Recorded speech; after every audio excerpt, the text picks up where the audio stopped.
Assalamualaikum warahmatullahi wabarakatuh. Kembali lagi bersama Nani Nurhayati di sini Widya Channel.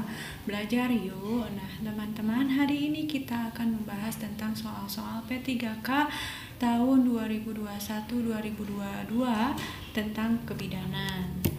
Ya, nomor 1. Nyonya X datang ke BPM tanggal 3 Februari tahun 2020 ingin memeriksakan kehamilannya.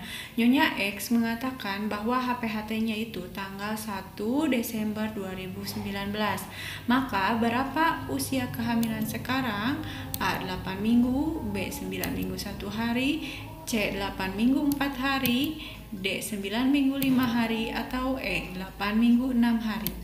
Nah, untuk menghitung usia kehamilan itu dilihat dari HPHT, kemudian tanggal pemeriksaannya, kemudian dari kalikan 41/3. Di sini 41/3 ini sama dengan 13/3. Nah, untuk tanggal periksa itu dia tanggal 03 bulan Februari ya, 2 tahun 2020, dan HPHT-nya adalah 01 Desember 2019. Nah, kita kurangi dulu. 3 kurangi 1 itu 2.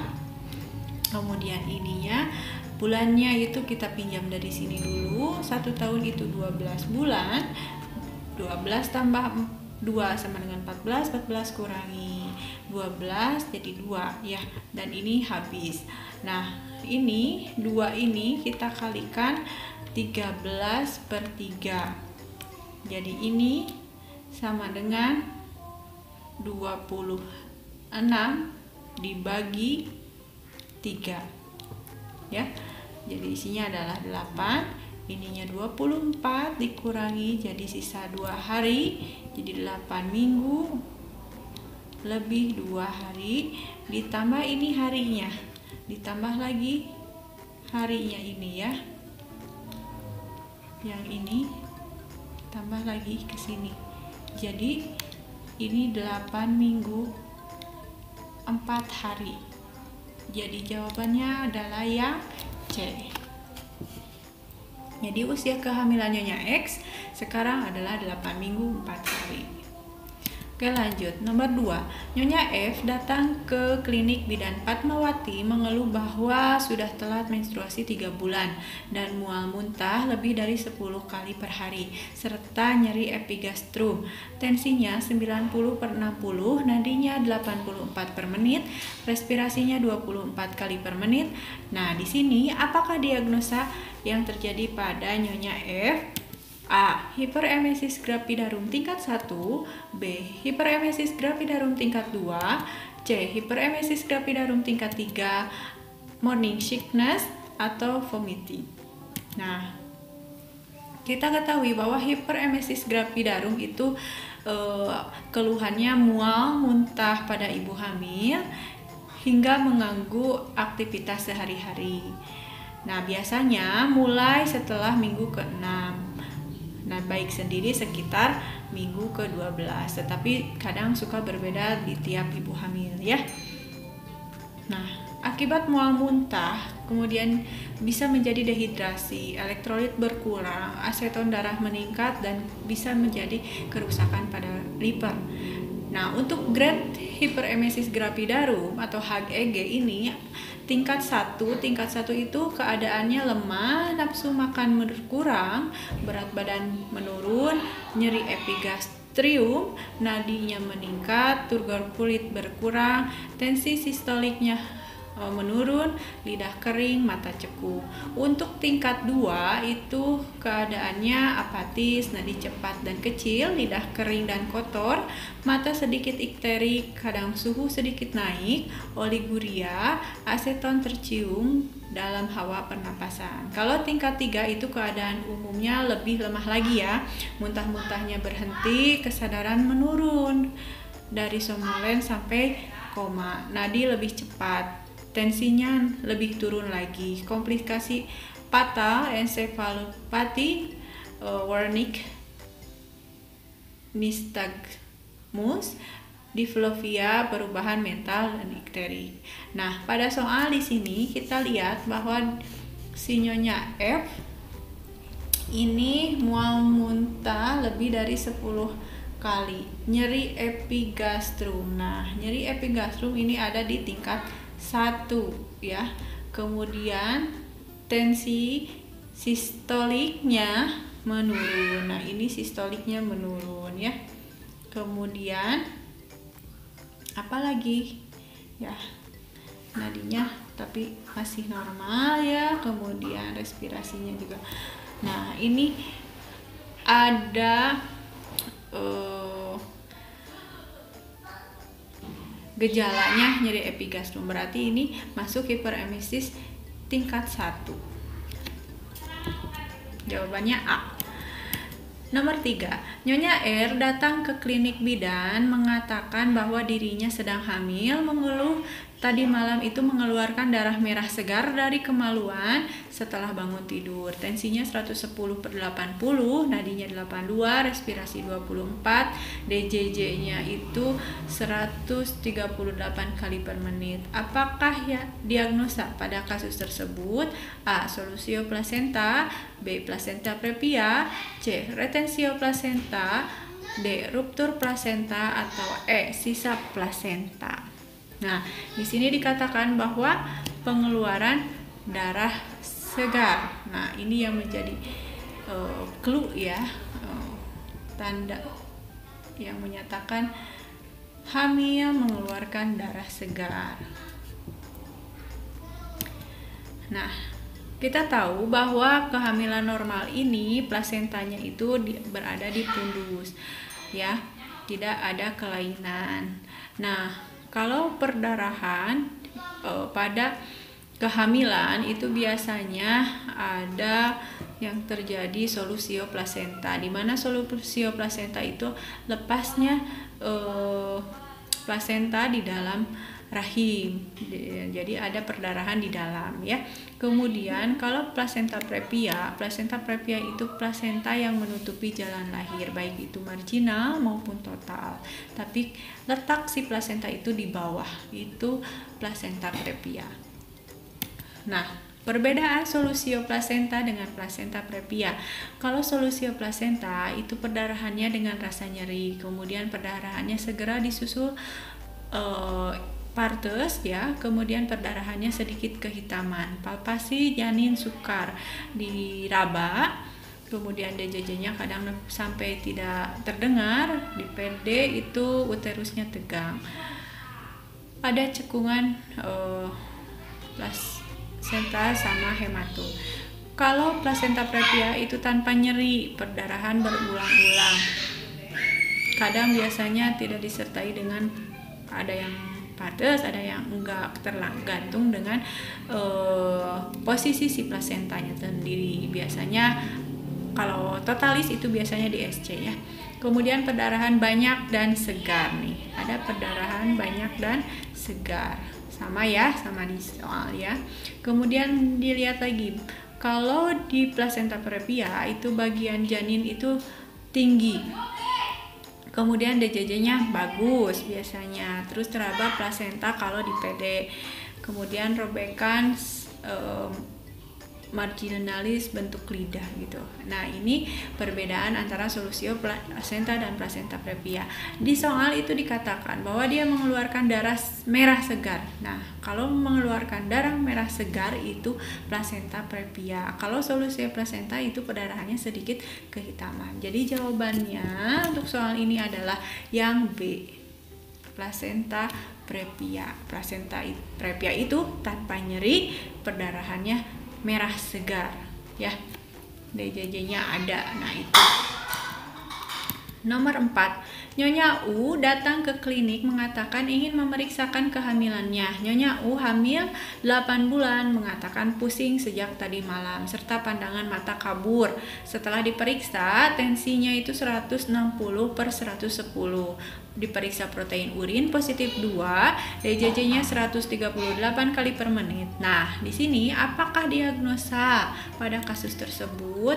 Yaitu A. PR, B. Preeklamsi, C. PMB, B. Deeklamsi, atau E. Superimpos preeklamsi. Nah, klasifikasi hipertensi karena kehamilan itu ada hipertensi gestasional, hipertensi dalam kehamilan. Di sana tekanan darahnya itu diastolnya lebih dari 15 mm Hg atau lebih dari 90 mm Hg, yaitu 2 kali diukur interval sekitar 1 jam.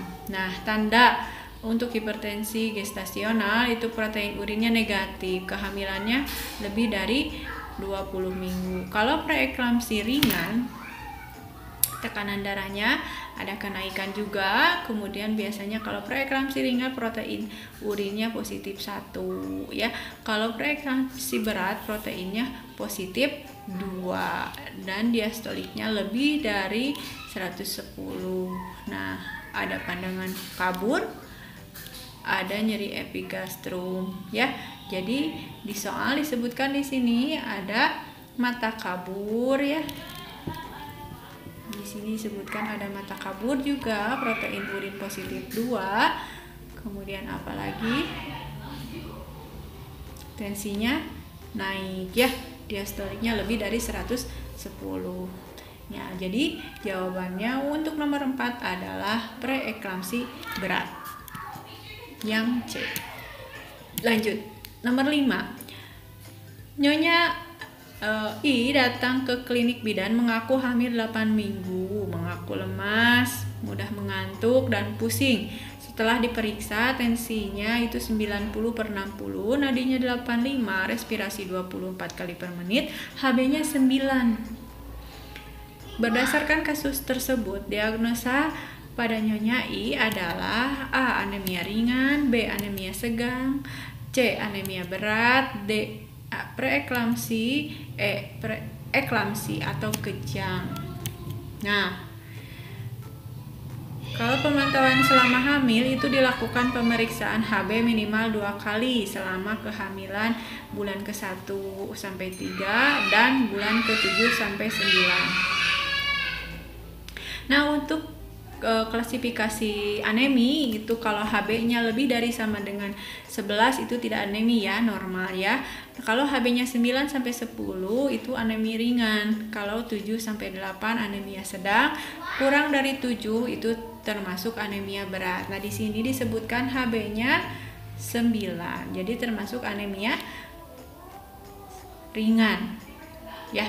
Oke, lanjut nomor 6. Seorang perempuan usia 30 tahun G1P0A0 hamil 5 bulan dengan keluhan pusing, bengkak pada kaki, tensinya itu 140/90, udim pada kaki. Nah, pemeriksaan apa yang harus dilakukan? Pemeriksaan labnya oleh bidan: A. Urin reduksi, B. Urin protein, C. HB Sahli, D. Plano tes, atau E. PP tes. Nah, kalau pemeriksaan eklamsi, preeklamsi itu kita dilihat dari tensinya dulu ya. Kemudian pemeriksaan urin, protein, kemudian timbangan biasanya berat badannya, kemudian adanya bengkak ya, udim baik pada kaki maupun pada ekstremitas ya. Nah, ciri-cirinya biasanya kalau preeklamsi itu mau sakit kepala, kemudian pandangan kabur, adanya mual muntah, sakit. Nah, jadi untuk pemeriksaan diagnosa untuk preeklamsi ya, ini adalah dengan protein urin. Pemeriksaan protein adalah pemeriksaan untuk mengetahui kadar protein dalam darah dan untuk mengidentifikasi terjadinya preeklamsi pada ibu hamil. Jadi jawabannya adalah B.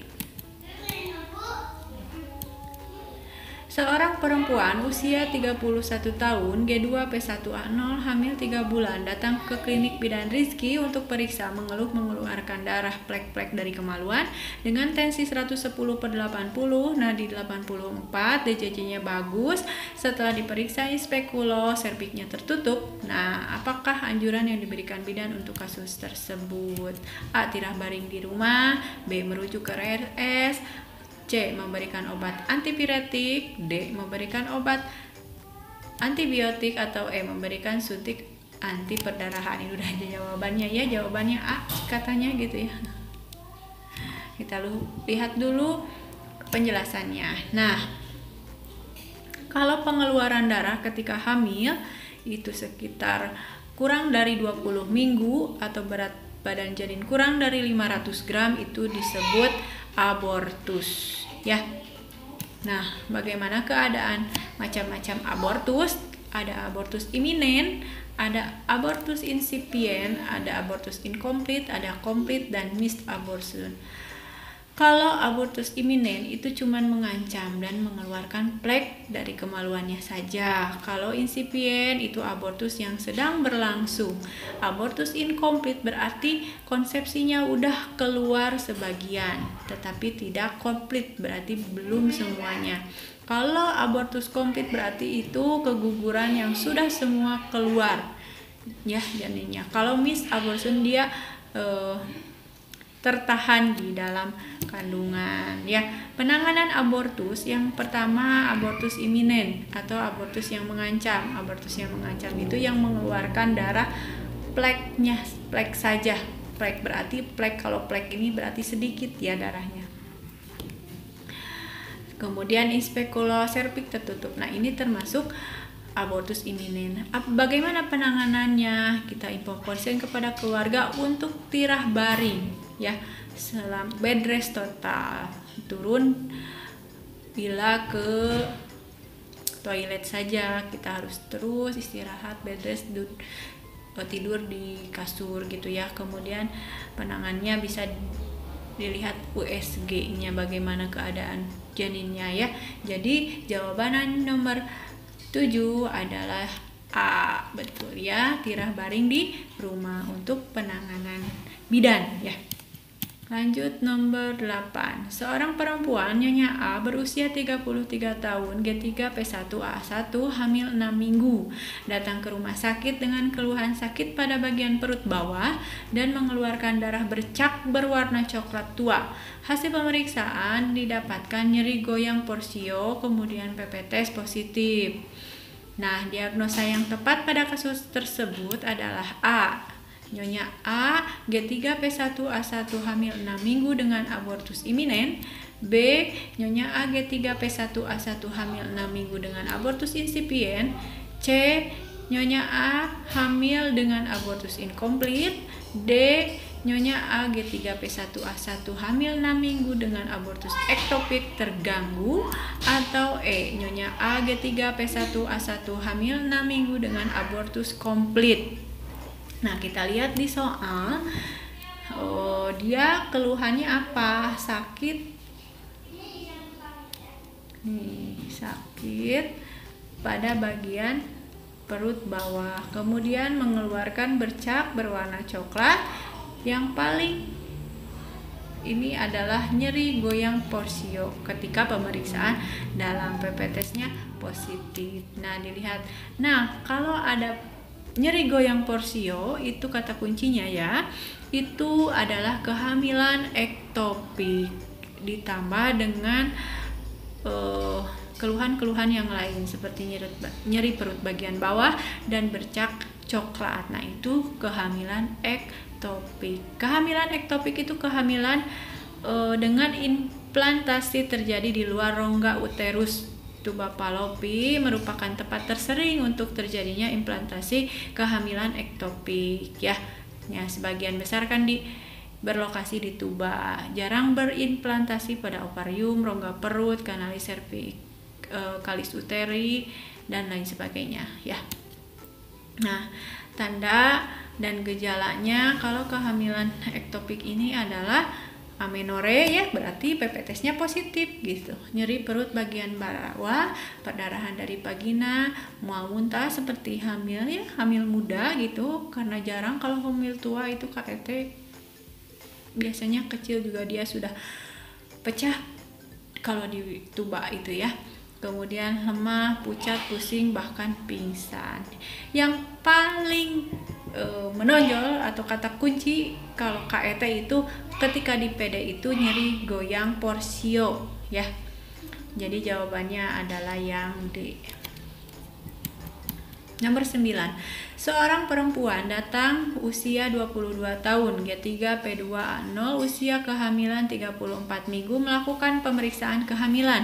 Hasil pemeriksaan keadaan ibu dan janinnya baik. Nah, kapan pasien harus melakukan pemeriksaan ulang?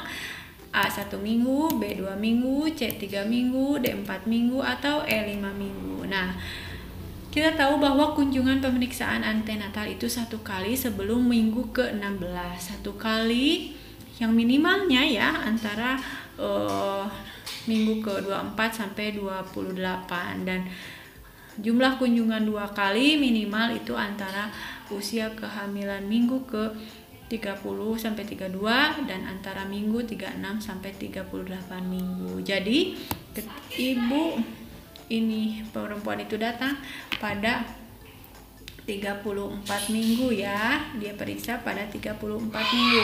Berarti di sekitar sini ya. Ya. Jadi kenapa? Kapan lagi cina pasiennya harus pemeriksaan ulang? Ya, 1 bulan kemudian ya kalau belum lahir. Tapi disarankan kalau ada keluhan, baik itu pengeluaran darah atau keluaran air atau mules, segeralah periksakan, jangan menunggu kunjungan berikutnya. Nomor 10. Di bawah ini yang termasuk perdarahan pada masa kehamilan adalah A. Plasenta previa, B. Ruptur perineum, C. retensio sisa plasenta, D. atonia uteri, E. Perdarahan postpartum. Nah, perdarahan pada kehamilan. Perdarahan pada kehamilan muda. Kalau kehamilan muda itu perdarahannya dia bisa abortus, bisa kehamilan ektopik, atau kehamilan molahidatidosa atau kehamilan anggur. Untuk perdarahan pada kehamilan lanjut terjadi apa? Plasenta previa ya, berarti menutupi jalan lahir baik itu di pinggir atau totalis, kemudian solusio plasenta atau pelepasan plasenta di dalam rahimnya, kemudian persalinan prematur atau ruptura uteri. Nah, kalau perdarahan yang terjadi pada persalinan dan pasca salin itu seperti atonia uteri, retensio plasenta atau retensi sisa plasenta, robekan jalan lahir, dan gangguan pembekuan darah. Nah, di soal itu yang ditanyakan yang termasuk perdarahan pada masa kehamilan. Kalau masa kehamilan berarti antara kehamilan muda dan kehamilan lanjut ya. Yang mana? Kalau ruptur perineum ini postpartum ya, atau sedang persalinan. Retensio sisa plasenta juga sama. Atonia uteri perdarahan pada persalinan atau pasca persalinan.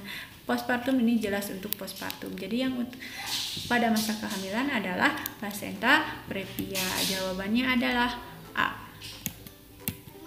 Nomor 11. Seorang ibu G1P0A0 hamil 9 bulan datang ke bidan dengan keluhan mengeluarkan lendir darah dari jalan lahir. Setelah diperiksa, itu keadaan umum ibu itu baik. Tensinya 110/80, nadinya 82, respirasinya 22, kandung kemihnya positif ya. Ada. Kemudian terdapat pembukaan 6. Apakah diagnosa pada kasus tersebut? A. G1P0A0 dengan pembukaan kala 1 fase laten. B. G1P0A0 dengan pembukaan kala 2. C. G1P0A0 dengan pembukaan kala 1 aktif akselerasi. D. G1P0A0 dengan pembukaan kala 1 dilatasi maksimal, atau E. G1P0A0 dengan pembukaan kala 1 deselerasi. Nah, kita jelaskan dulu ya, kalau kala 1 atau kala 1 pembukaan, kala pembukaan pada persalinan itu ada fase laten dan fase aktif. Fase laten itu pembukaannya mencapai 3 cm. Nah, ini berlangsung sekitar 8 jam. Kalau fase aktif itu ada 3 fase. Fase akselerasi, fase dilatasi maksimal, fase deselerasi. Fase akselerasi itu pembukaan 3-4 dalam waktu 2 jam. Kalau fase dilatasi maksimal itu pembukaan mencapai 4-9 cm dalam 2 jam. Fase deselerasi pembukaan mencapai 9 cm sampai lengkap itu dalam 2 jam. Ya. Jadi di soal itu disebutkan dia pengeluaran lendir pembukaan 6. Kalau pembukaan 6 berarti dia terdapat di sini ya. Antara dilatasi, fase dilatasi maksimal. Jadi jawaban yang benar adalah D. G1P00 infartu kala 1 fase dilatasi maksimal. Jawabannya adalah D. Lanjut, nomor 12. Seorang perempuan G3P2A0 usia kehamilan 39 minggu datang ke bidan mengeluarkan darah dan lendir dari kemaluannya. Setelah diperiksa, keadaan umum baik, tensinya 110/70, nadi 82, respirasi 22. Setelah dilakukan pemeriksaan, pembukaan 5 cm teraba sakrum. Nah, apakah diagnosa pada kasus tersebut? A. G3P2A0 infartu fase aktif dengan presentasi bokong. B. G3P2A0 fase aktif dengan presentasi kepala. C. G3P2A0 infartu kala 1 fase aktif dengan presentasi muka. D. G3P2A0 infartu kala 1 fase aktif dengan presentasi dagu. Atau E. G3P2A0 infartu fase aktif dengan presentasi ganda. Nah, untuk melakukan diagnosa kita harus melakukan pemeriksaan luar. Pemeriksaan luarnya kita palpasi dulu. Pemeriksaan Leopold 1, teraba kepala atau balut temen di pundus. Nah, kemudian Leopold 2, teraba punggung di satu sisi. Leopold 3, bokong teraba di bagian bawah rahim atau bagaimana ya, kita periksa Leopold kalau palpasi. Nah, untuk pemeriksaan darah, apa yang terabanya? Teraba bokong, teraba sakrum, teraba anus, genitalia, tungkai, atau kaki janin. Kadang-kadang kita sukar membedakan antara bokong dan muka ya, terutama pada saat infartu yang partus lama. Itu menyebabkan bokong menjadi bengkak atau antara kaki dengan tangan. Sukar membedakannya ya. Nah, di soal itu di PD pembukaan 5 teraba sakrum. Nah, kalau sakrum itu pasti presentasinya adalah, jadi jawabannya adalah A, bukan B ya, ini jawabannya adalah A.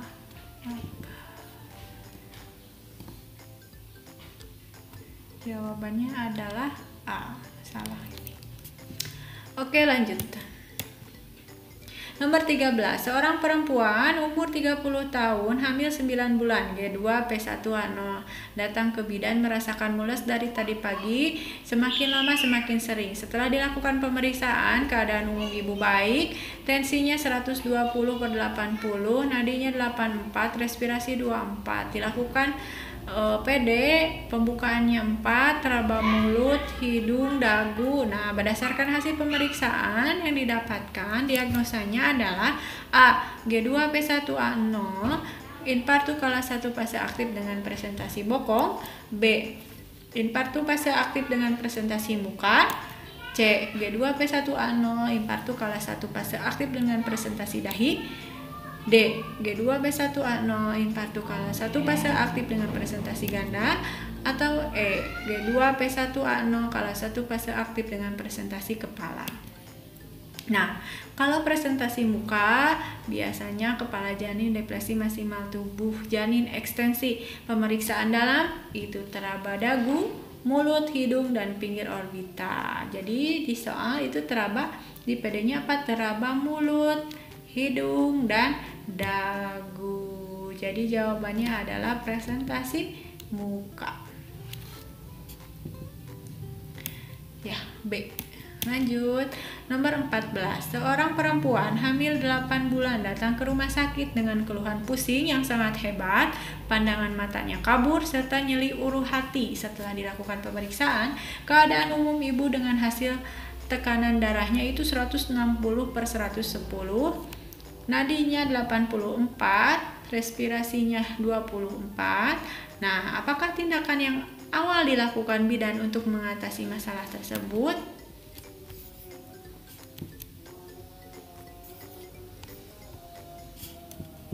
A. Memberikan diazepam, B. Memberikan paracetamol, C. Memberikan MgSO4, melakukan pemeriksaan dalam, atau E. Melakukan cek protein urin. Nah, di sini terdapat pusing.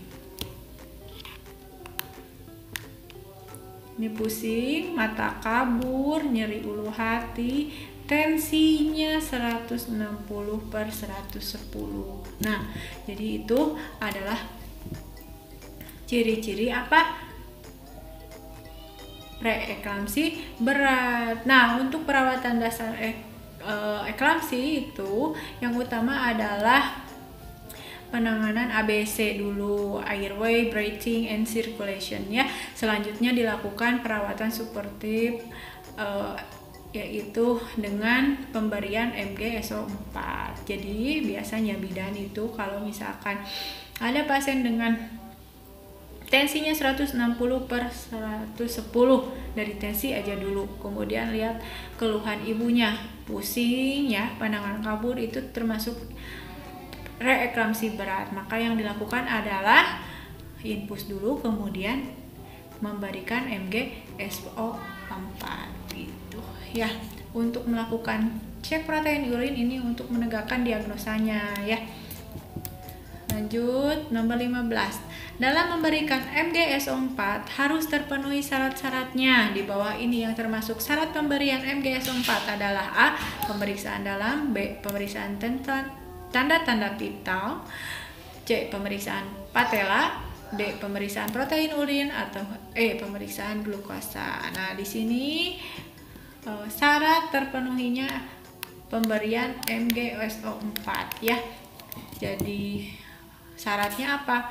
Syaratnya itu yang ini. Refleks patelanya harus positif. Nah, yang ini ya. Kemudian respirasinya harus lebih dari 16 kali per menit.